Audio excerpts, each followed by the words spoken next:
Hello guys, ഇന്ന് ഞാനും എൻ്റെ അമ്മയും കൂടി അമ്പലത്തിലേക്ക് പ്രാർത്ഥിക്കാൻ വേണ്ടി ഒരു 5-5:30 ആകുമ്പോൾ പോയിട്ടുണ്ടായിരുന്നു ഗൈസ്. അങ്ങനെ അമ്പലത്തിലേക്ക് പ്രാർത്ഥിച്ച് ചിക്കൻ വാങ്ങാൻ വേണ്ടി പോയിട്ടുണ്ടായിരുന്നു. ചിക്കൻ വാങ്ങാൻ വേണ്ടി പോയപ്പോൾ ഭയങ്കര തിരക്കായിരുന്നു, റോഡൊക്കെ ഭയങ്കര ബ്ലോക്കൊക്കെ ആയിരുന്നു ഗൈസ്. അങ്ങനെ ഞങ്ങൾ ചിക്കൻ വാങ്ങിച്ചു എന്ന് പറയുമ്പോൾ തന്നെ ഞങ്ങളുടെ വീട്ടിൽ ചിക്കൻ കറി ഫുഡൊക്കെ അമ്മ വയ്ക്കുമ്പോൾ അടിപൊളി ടേസ്റ്റ് ആയിരിക്കും. എല്ലാവരുടെ വീട്ടിൽ അമ്മമാരുണ്ടാക്കുന്ന ഫുഡ് അടിപൊളി ടേസ്റ്റ് അല്ലേ? അതുപോലെ എൻ്റെ വീട്ടിൽ എൻ്റെ അമ്മ ഉണ്ടാക്കുന്ന ഫുഡ് അടിപൊളി ടേസ്റ്റാണ് ഗൈസ്.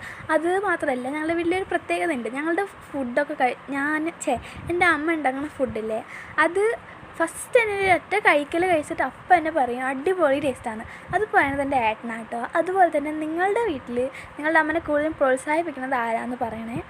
അങ്ങനെ പറഞ്ഞ് ഗൈസ് വൈകുന്നേരമായി ഗൈസ്. അപ്പോൾ വൈകുന്നേരമായില്ലേ, അപ്പോൾ എനിക്ക് ചെറുതായി ചായ കുടിക്കണം പോലെ തോന്നിയപ്പോൾ ഞാൻ ചായ കുടിക്കാൻ വേണ്ടി കയറി ഗൈസ്. അപ്പോൾ ഇത് ഇന്നത്തെ വ്ളോഗാണ്. അപ്പോൾ ഇത് ആദ്യ വീഡിയോ ആണ്. സബ്സ്ക്രൈബ് ചെയ്ത് സപ്പോർട്ട് ചെയ്യണേ ഗൈസ്.